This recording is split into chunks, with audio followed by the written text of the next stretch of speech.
Hello, hello, hello, hello, dear futurist design thinkers and creative people around the world. I'm Ekaterina from Future London Academy. So today I will be joined by Aporva Baxi, the co-founder of DixonBaxi. And let me connect with him and we can start talking about the world of branding, running your own branding agency for more than 18 years and all things design leadership. Hey, how are you doing? Hey, I'm good. Thanks. Nice to be here. Brilliant. Well, let me actually start from a very beginning, and I want to know your story of how did it all start? Where did you grow up? How did you grow up? How did you understand that you want to be a creative person in the first place? Okay, wow.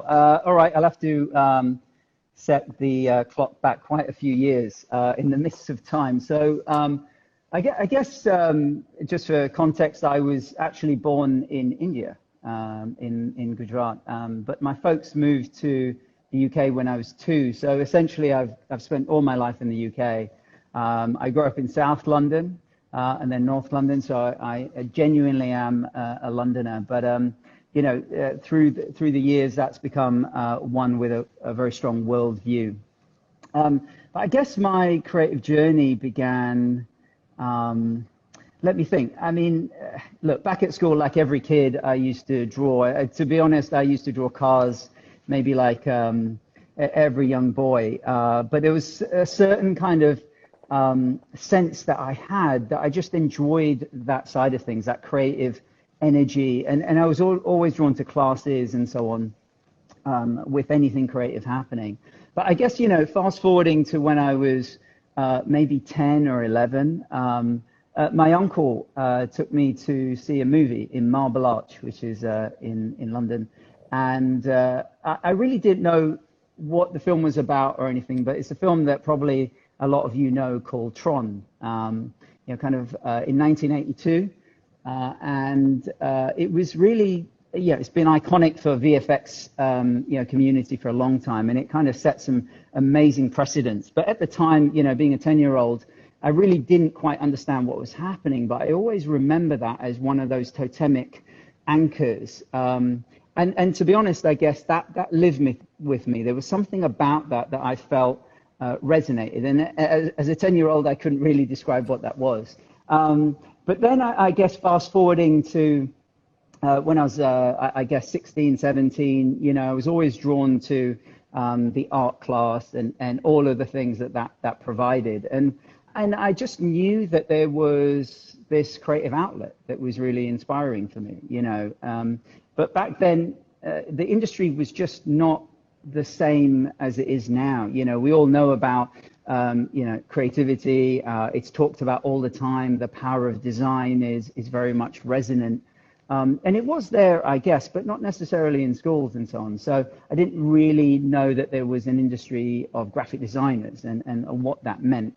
And certainly this was before the Mac and all that good stuff. But anyway, that led me to kind of just pursuing this thread, this kind of inkling that there was something creative that I wanted to pursue, which led me to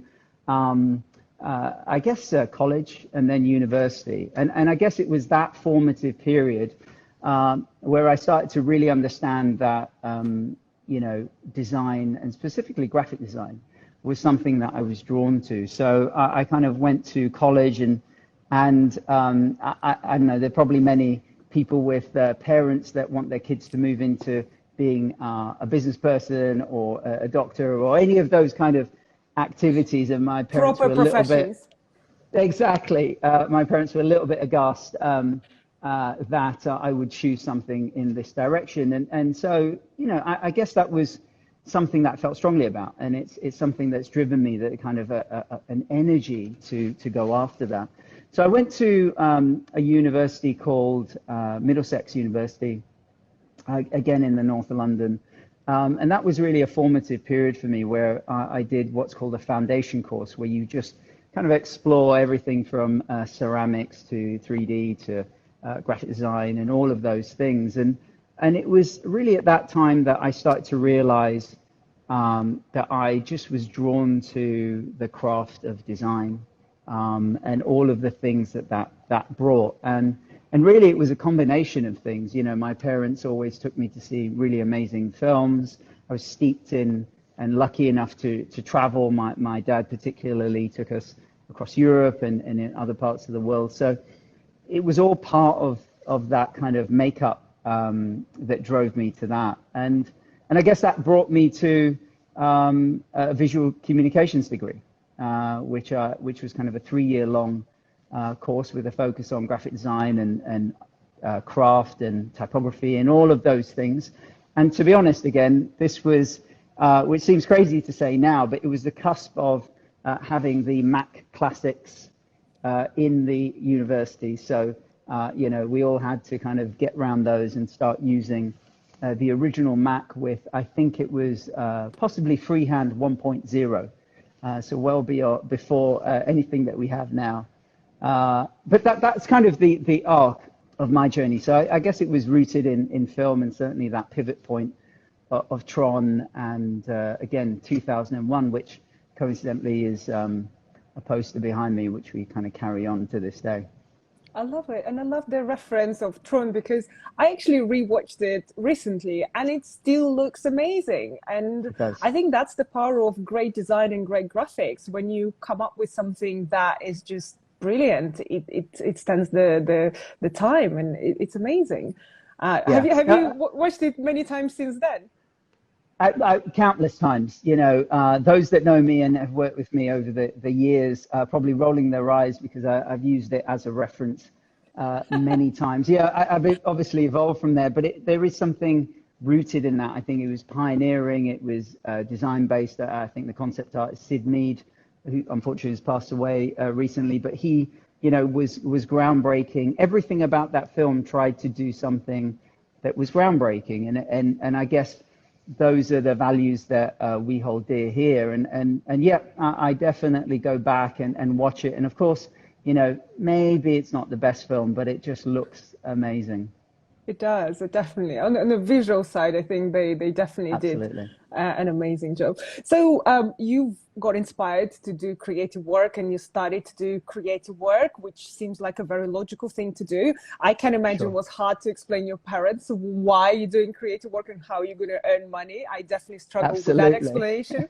I suppose, did you know what kind of job you will do? Like, did you think you'll work in movies? Did you think you'll be a brand designer? Did you have any idea what you would do? Yeah, it's a good question.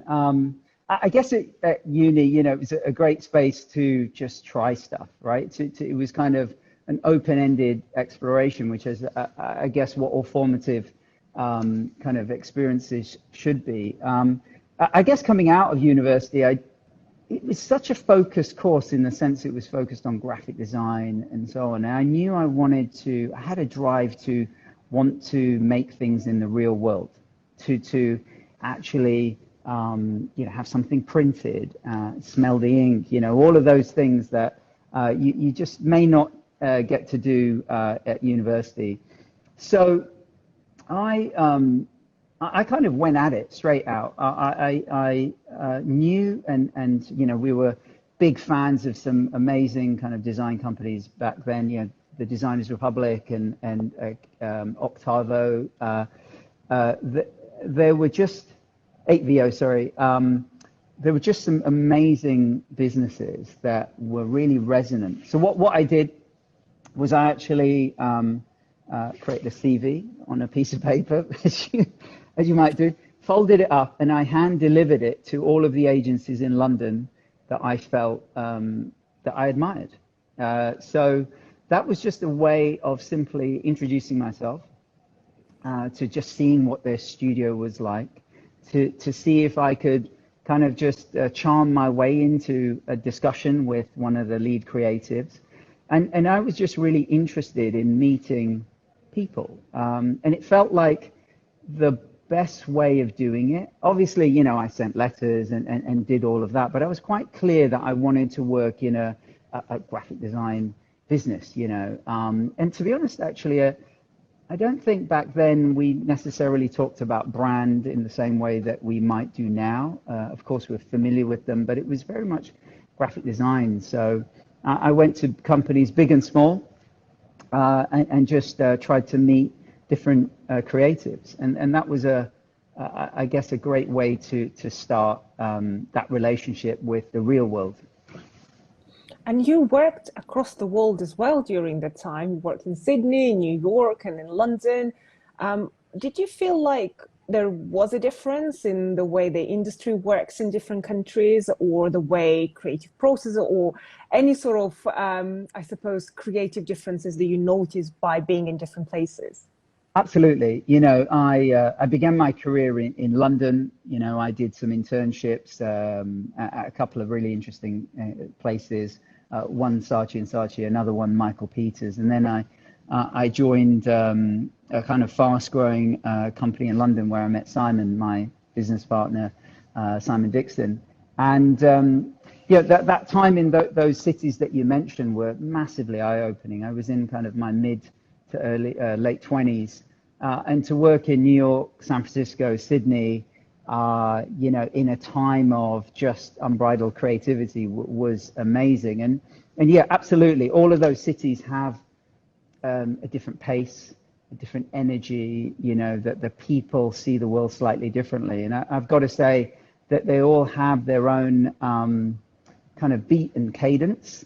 And rhythm, and certainly being that young, thrown into different creative situations that I wasn't equipped for, was hugely exciting. But being in Sydney, being able to walk down to the harbour, having an office that overlooked, and being part of the studio that overlooked the city, and just being surrounded by young creatives trying to make really cool stuff, was really exciting. So Sydney was my first kind of stop away from London, and that was just the kind of vibe, the outdoor energy, the sense of light. I love photography anyway, but just the way things look and feel, and of course, the heat in summer is something you just don't get in the UK as often.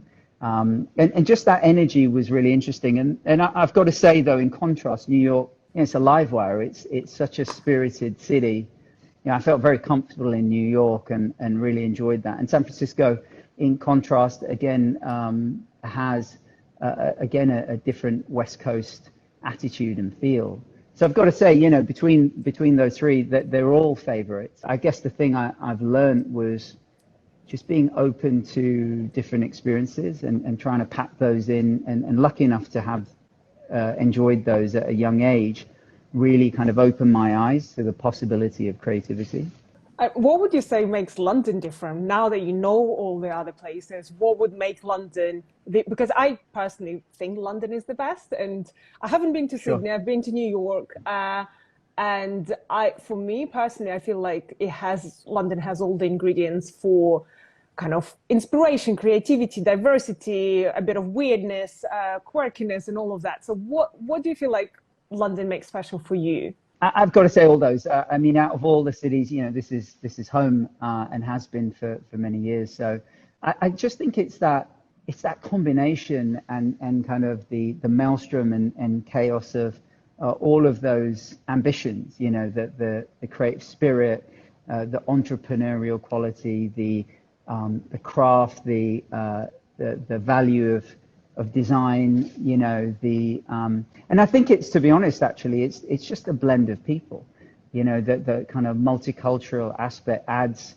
a life and an energy. And I think, it's certainly changed over the last 20 years, but it's always had a spirit that feels very individual, idiosyncratic. There's a quirkiness. And I think, to be honest, those things should be celebrated and amplified, certainly as we try and find things that are original, in a world where everyone sees everything. How do you separate and find individuality? I think we have to tap into maybe the spirit of the city or the spirit of the people that are here from all over the world.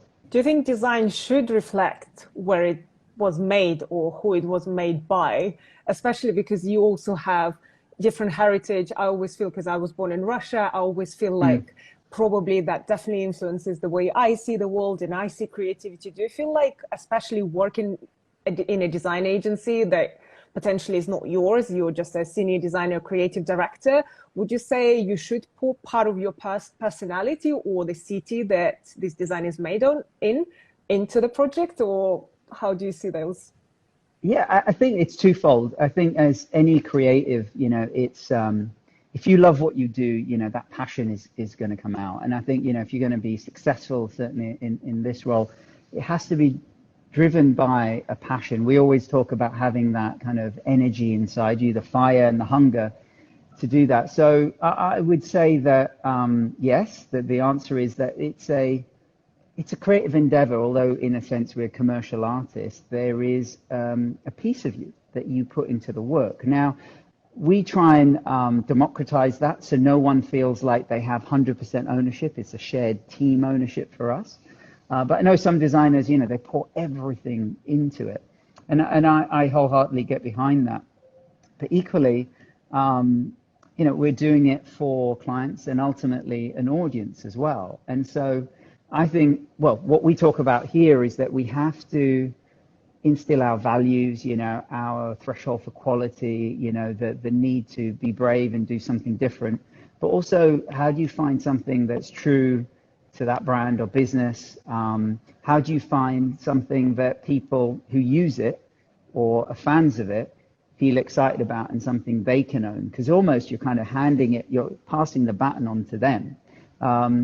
And yeah, sure, that the city that you're in, your background, all of those things are going to have influences. And I think that's what makes an amazing agency or group of people, is the perspectives. But hopefully you're all kind of aligning those perspectives to create something greater than the sum of those. So I think it's a bit of both. Sure, put yourself into it 110%, but also think about who you're doing it for and why. And we talked a lot about that when we did the work with AC Milan. It's 120 years of heritage. It's a huge responsibility. I mean, a dream project for sure. But we have to think about the 400 million fans in the world. We don't want to upset them, but we want to take that heritage and transport it to the future.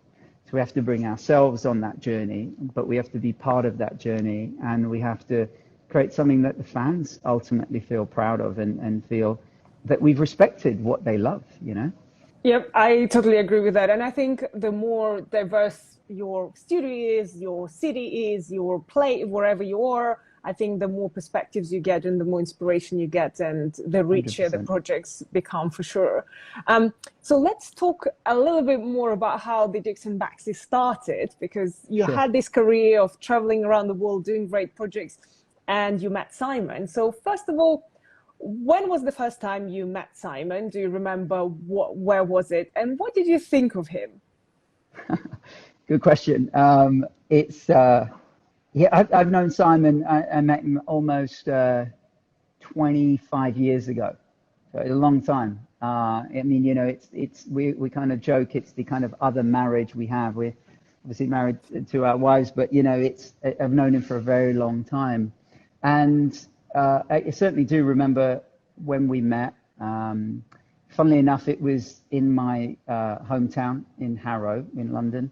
I went to see him for an interview, actually, at the agency he was working at. And our first meeting wasn't an interview. It just ended up being a chat like this, like the one we're having.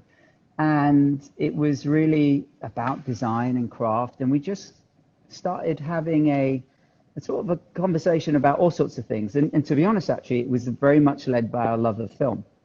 I talked about Tron, but we also talked about 2001, A Space Odyssey. We talked about storytelling and all sorts of things. And really, it was almost a meeting of minds. We were just hungry for creativity. We had an easygoing kind of conversation, and what was supposed to be maybe a 30-minute chat turned into a 2-hour long conversation. And that's how I met Simon. And I guess what I thought of him was simply that, wow, someone kind of likes the same stuff I do, is really into these kind of geeky things, and is also kind of part of a creative community that wants to or wanted to do just cool stuff.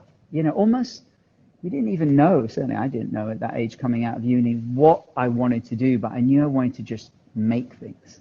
And I thought that there was something really exciting about that conversation. So how did then this conversation led you to becoming business partners and starting an agency, especially because I assume you had quite a nice job. So what made you Sure. make that leap from having a salary to actually making your own salary? It's a big leap, actually. I mean, so the journey we spoke about, London, New York, San Francisco, Sydney. Simon did a similar one. We by the end of our tenure, I'd been with this agency for about 7 years, Simon, maybe 8 or 9. We were creative directors at a very young age, dealing with not only teams, large-scale projects for, Nike, Levi's, Ford, and so on. Some really large-scale stuff that challenged us. We'd moved from, I guess, graphic designers to dealing with motion, storytelling, commercial film directors, and just throwing ourselves into all of this. And it really changed our worldview. And we'd always hungered for continuing our proximity to the creative craft. And even at a young age, I mean, that journey took us to sitting on board, as board directors, thinking about business and sales and growth and all of this. And by that point, the company was 200 people, 5 studios, and we were part of that story, and a very enjoyable time that was with some great leaders in that business. But there came a point, it was around 2001, coincidentally, it seems to be a tipping point for us for all sorts of reasons. We just felt the urge to do something different, that we had to maybe chart our own kind of future. And it was really a question that Simon asked me. Our time together was really in the same studio for probably about 12 months. And the rest of the time we were running our own studios. But we'd always kept a kind of almost a friendly competition creatively. We kind of drove each other to the next thing, so that was always there. And I think we always felt that we could have a higher level conversation. So Simon was very keen to do the next thing and said, do I want to kind of join him on that journey? And so, as you say, I was in a fantastic position in New York, a creative director, working on some really sizable projects, fantastic salary, all the things that come with that. But it was a pivot point, and I'm sure people have this in their lives where you kind of go, look, do I stay on this track, or do I do this other thing? And the other thing always feels like an opportunity. I always see that in things, it's kind of positive opportunity. And if I don't do it, I'm going to kick myself. Or if I don't do it, I'm not going to necessarily be able to define what next. So that was our tipping point. We said, right, we're going to start a business. I'm going to move back to London. We're going to kind of collapse down from running a studio and working on all sorts of things to being just 2. And we made a decision actually to focus the business around creativity and some very clear values that we believed were important to a creative agency. So it was as simple as that. We kind of set our goals, ambition, and we began. What did your parents say that you want to quit a stable job and start your own? They were really supportive. By that point, that they were completely convinced that there's a career in this. It's not just being kind of an artist searching for work. There's a kind of commercial enterprise and so on. I think they were excited by it. Of course, they're nervous. Is it going to work? All of those things, but I think it's the best decision I've made, in charting this course. And to be honest, at that point, you just got to do what you believe. You have to. Starting a business isn't someone else's decision; it's yours, and you have to own it 110%. So by that point, getting their blessing is spot on. But equally, I would have done it regardless.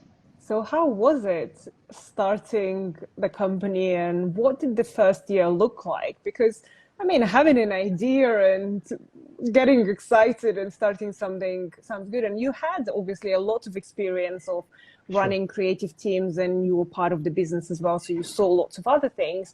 But when it's suddenly your own, that's a completely different set of challenges. So do you remember kind of who was your first client and what kind of things did you focus on for the first year?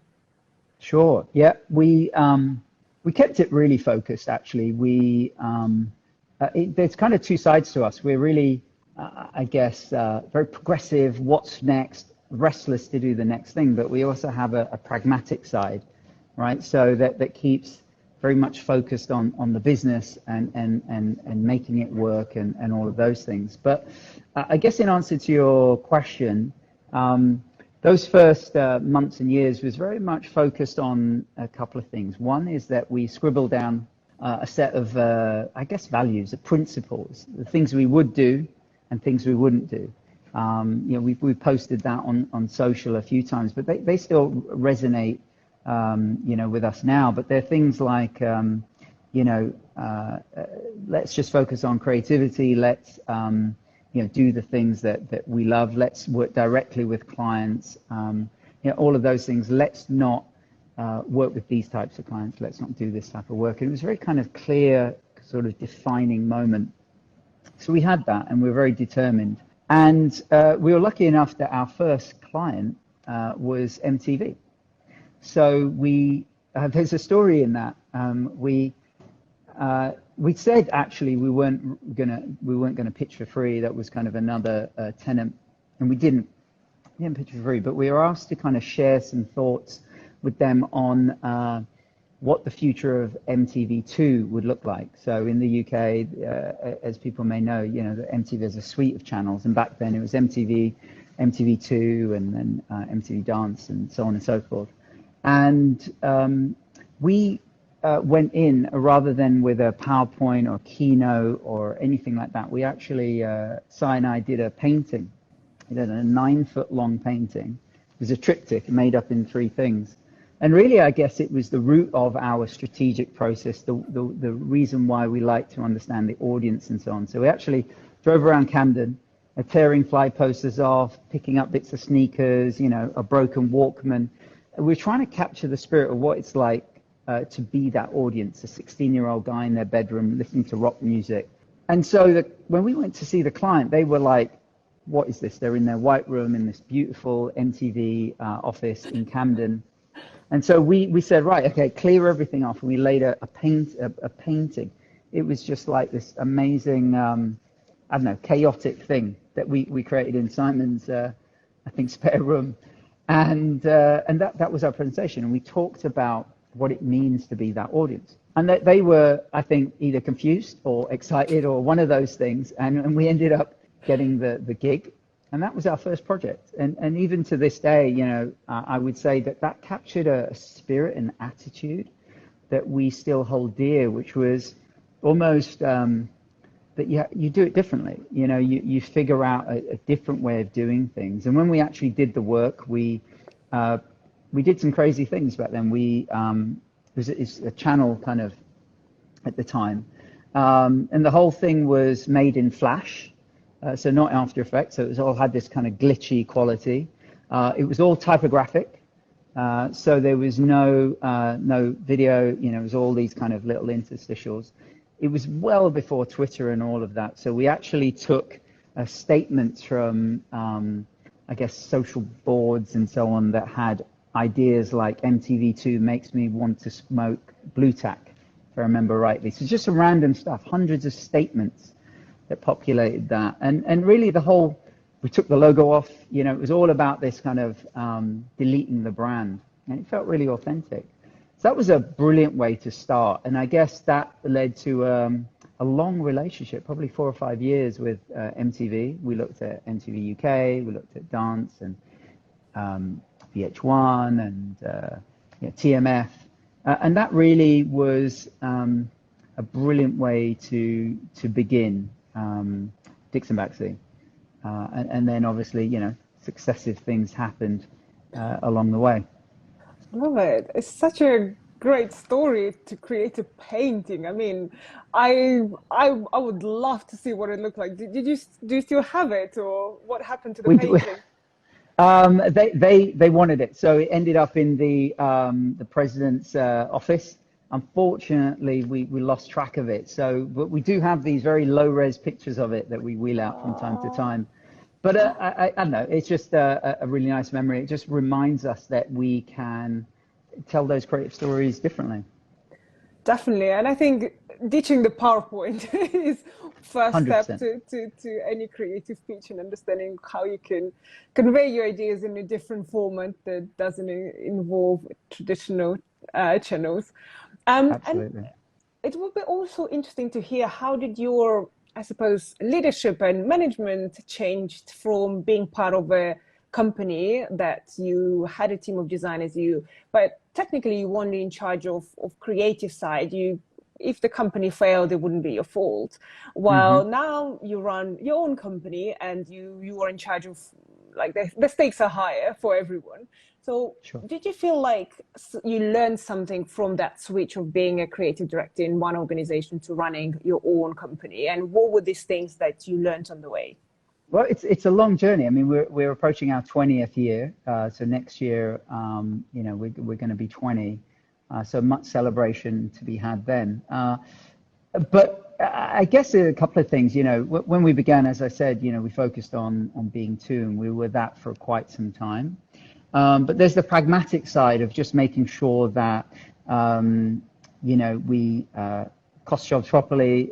Cash is king. All those basics of running a business are really important, right? You have to kind of last the journey. But equally, it was a focus on doing great work, because great work then fosters more great work, and you meet really smart and interesting people. And from the outset, one of our ambitions was to work on projects of scale. So from the outset, we really tried to work on those brands that had some cultural impact, or were present in life, and worked at a scale, had impact with people. Now, I'm not saying that the budgets were always huge, but that was a real driver for us. So it was really kind of creativity first. But I guess in terms of a journey as to how to build that business, we kind of went through phases. So the arc was two, then we collaborated with some amazing people, some agencies that have grown into some of the most iconic in the world. We would collaborate in such a way that's very common now, but back then, less so. And we worked with people all over the world. I think that was a big thing for us. It could be someone in the States, it could be someone in Europe, someone in Russia, wherever there was great creativity, we could work with them. And then our arc led to building a team. It was interesting because he had almost a freelance team where we kind of plugged and played, really talented individuals. But then that transitioned into a full-time team, and that in itself has been, and it still is, running a business is just, the learning doesn't end. And I think the biggest learning is twofold. It's the focus on the craft and the creativity and trying to do great work. There's the client and building a very strong relationship, and to be honest, building trust and building that chemistry with the clients and the people that are right for us. Not everyone's right for us, and vice versa. And then I think the biggest ongoing challenge and something that's really exciting is the empowerment and creating a space for a team to grow. And to be honest, it's a bumpy road, right? You have to figure that out. We didn't go to management school in the same way. We kind of grew up in the school of hard knocks, just figuring things out. And so, you meet amazing people, you learn things from them, you may take some U-turns. But I guess it's all of those things that arc towards trying to create a space that we're in now, which is one where we have, a fantastic team, probably the best team ever. And hopefully, they feel that it's a space that they can really create great work. They enjoy coming in when we can come in, and it's really about that. And I think, it's a constant focus, the well-being of the team, as much as the work. as much as clients, as much as, the financial pragmatic side of maintaining a studio in good health. Any particular things that you started doing differently compared to your being a hired creative director to now being the agency owner?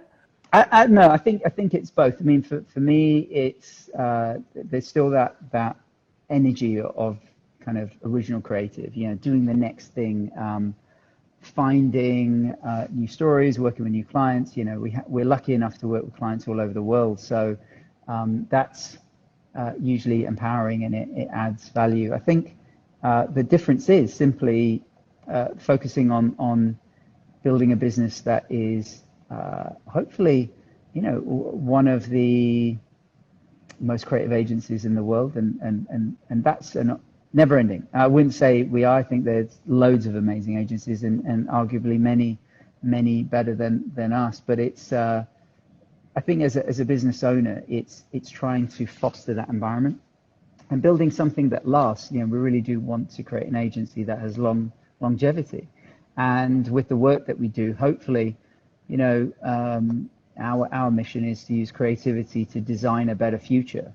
If we can do that with the work that we're doing, then I think that's hopefully we add just a little bit of positivity to the world in some way. Oh, you definitely do. And you can see from everyone who joined this chat, everyone absolutely loves your work. So definitely spreading energy and inspiration across the world. You're delivering on that mission very well. And Great. Talking about business partnerships, because you're partners with Simon and you're both very creative people.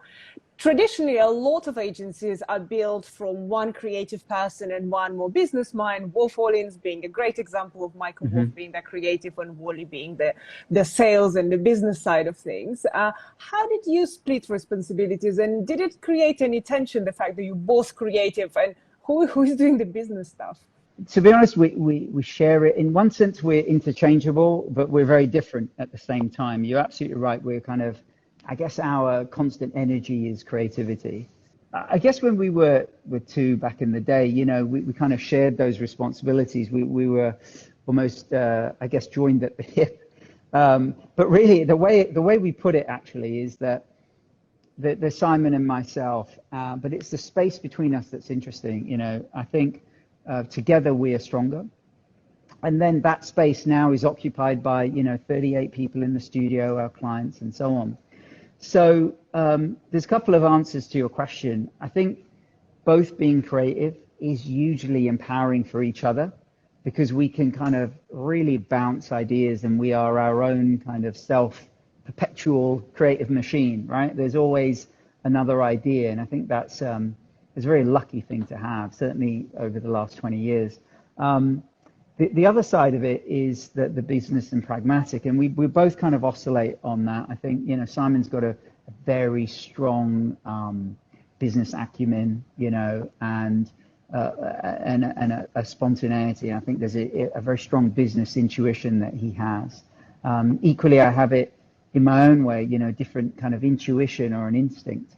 So I think we support each other there and kind of take the lead on different things. I think when it comes to things like meeting clients, reaching out, obviously conversations like this help, and we share that, and we have a team that we share that with now. We have a head of business development, we have our creative director, our whole team is part of that story.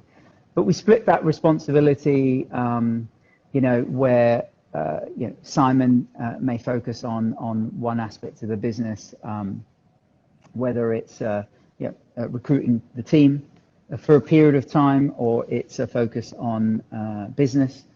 But we share that, and we kind of share those and overlap those responsibilities with the team.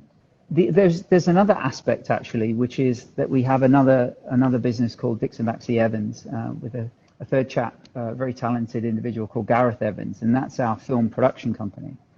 So there is another split in our time where Simon and Gareth also spend a lot of time developing our feature films, which kind of is where we began, right? It's our love of film.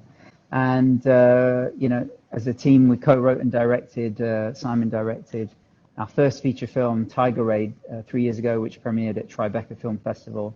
And we're just coming to the end of developing our second feature film, a thriller set in China. So very different, but another creative outlet.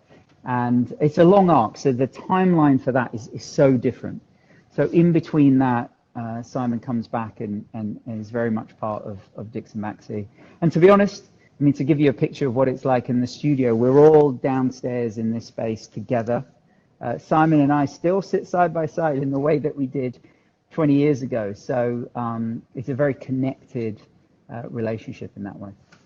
Oh, I love it, and it's very it's great to see that you've been together for 18 years and still speak very highly of each other and collaborate with each other and great partners. And I think, as you said, with marriages and with anything, it's very hard work to make partnerships work, and Sure. you clearly found a way to make it work, and through communications and partnerships and understanding what each of you is good at. I think that's it's very lucky to have someone with you who is like that. And running a company is a fun experience and definitely not an easy one. So definitely having someone by your side who you believe in and who trusts you, I think that's always great. Yeah, that's important. Talking about hard things. Obviously, you're a great company and you've done a lot of fantastic work we all admire. But I'm sure through these 18 years, there were days that were not that great. Do you remember any particular example of a day or a moment for you personally that was the hardest? And what was it? Can you describe what happened and how did you feel and how did you get out of that? Yeah, I think, look, in that time, there are many moments of self-doubt, right, where you're not sure. I guess there are many moments when, you're not quite sure what to do in a certain situation. But yeah, if I think back, there was a project that we were doing that was large scale, really important, had a lot of pressure attached to it in terms of eyeballs, lots of kind of C-suite stakeholders. And it was kind of a pivotal moment where a couple of things were happening. I guess being honest, we weren't really enjoying doing the work. It was a kind of relationship forged out of it's going to be great, but it was challenging. And we certainly don't mind a challenge. In fact, we hit them head on. But I guess it was a moment where the particular project was, I guess it had a lot of challenges and we weren't necessarily seeing eye to eye with the client on a particular aspect. And it just led us, certainly me personally, to a moment where I guess I'd lost touch with my instincts. And that can happen, right? When you're dealing with a challenge or a problem, you can either overthink it, you can choke, and forget everything that however much experience you've got, and you go, okay, actually, I don't know what I'm doing. And then I guess that's not a great feeling, because you're like, well, hang on a minute, I'm sure I've done this before many times over, and there's got to be a way out. And there always is, but it can be isolating, because if you're running or leading or you feel that you should have the answer, and I'm sure any creative at any level can feel this, you can feel like you're the only person carrying that. And that's not a nice feeling, which is why we always talk about sharing the weight. It's got to be a team exercise. And even now, I certainly don't have the answers to all the challenges that we face creatively and otherwise. How to solve that? Get some rest, get some good rest. Sometimes you can just be running on empty. And the other thing is going back to instinct.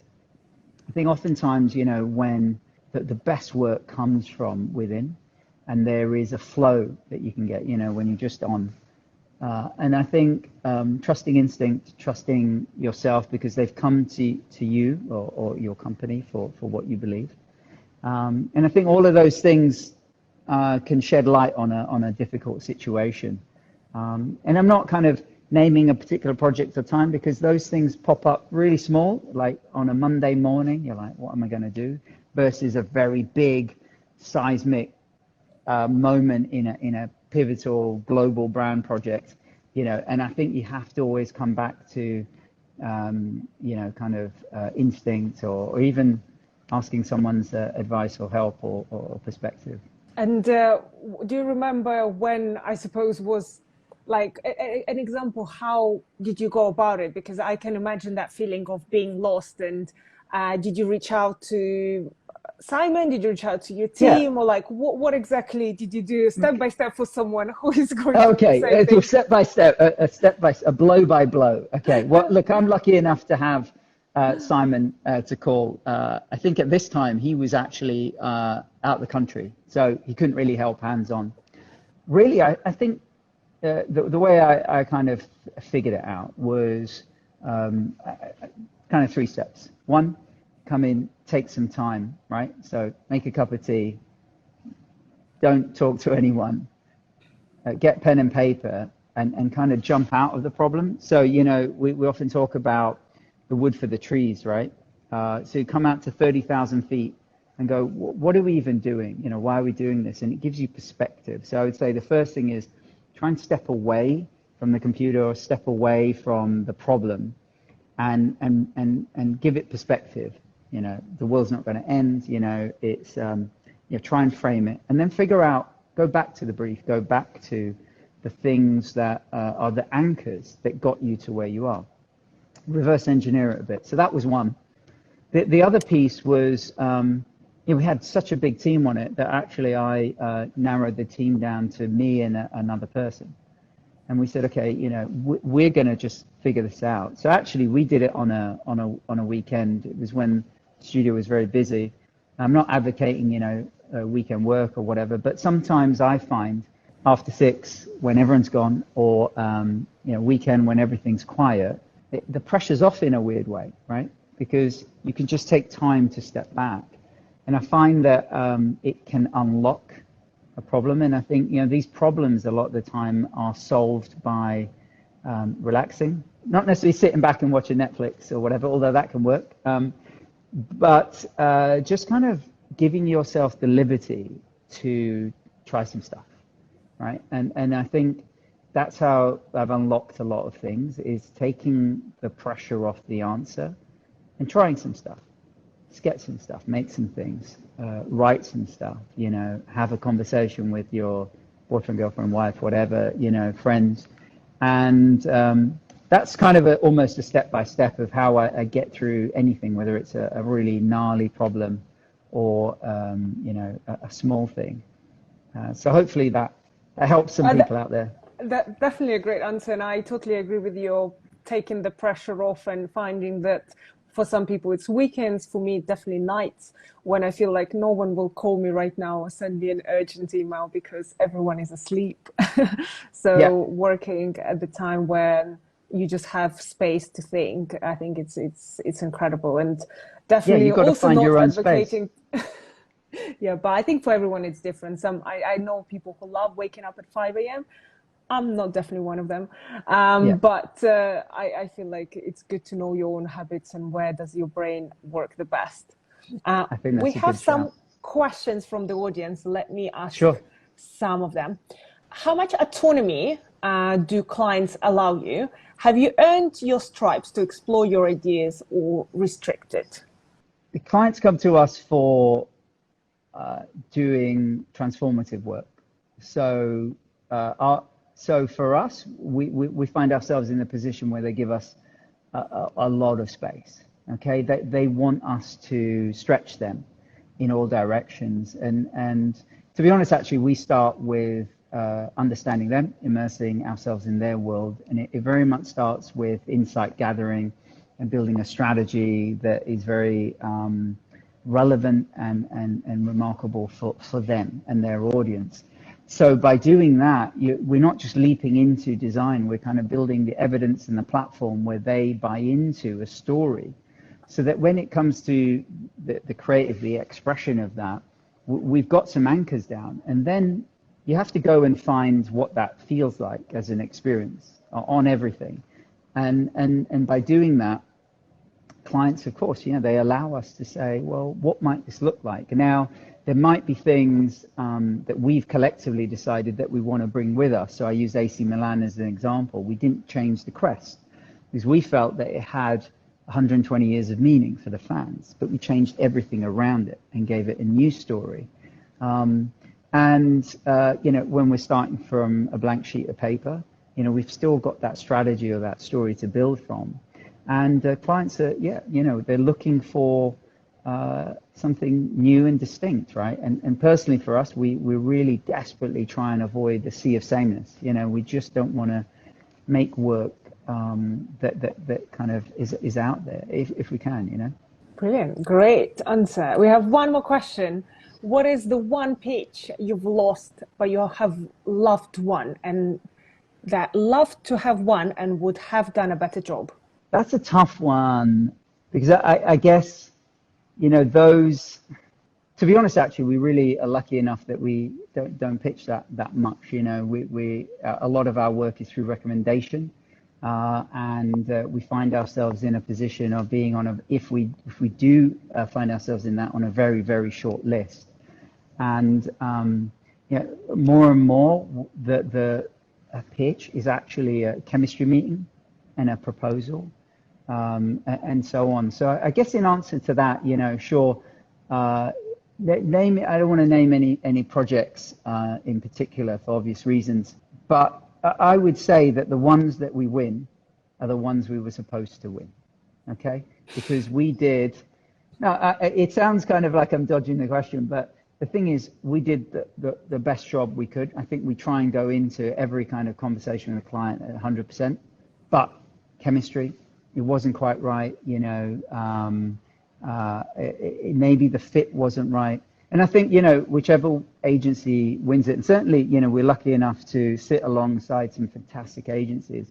You say to any client, any of these companies could do a brilliant job.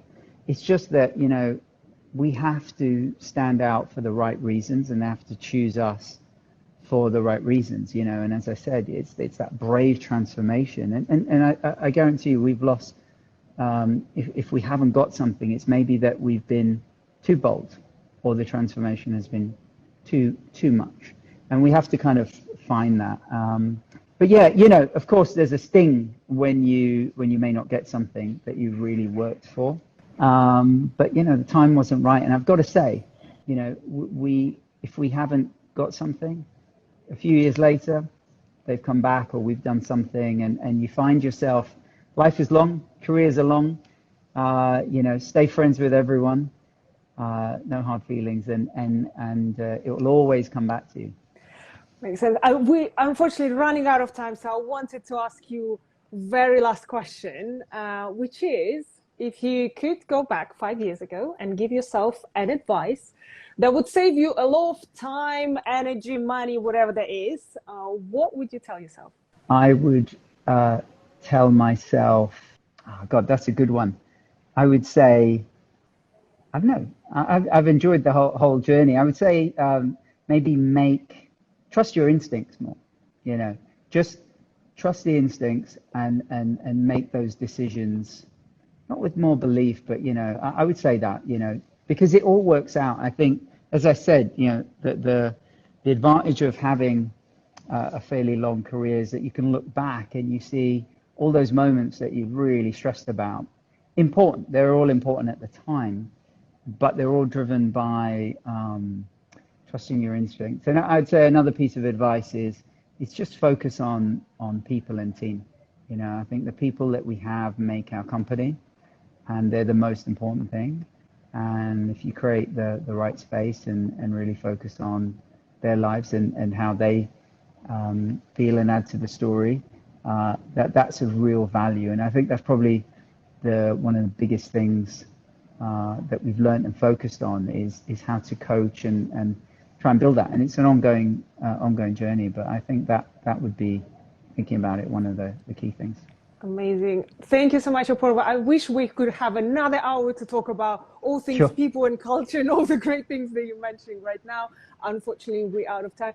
Thank you so much for answering all the questions so honestly, and thanks for everyone for asking the questions and joining this conversation. And if you're not following DixonBaxi yet on Instagram, do this now because they have amazing work. As well as if you want more conversations with brilliant people like Aporva, then follow Future London Academy. We will be back soon with more interviews. Thanks again. Amazing. Look, thanks so much. Really appreciate the time. Thanks everyone for listening. And it was awesome. Thanks for very open and insightful questions. Until next time.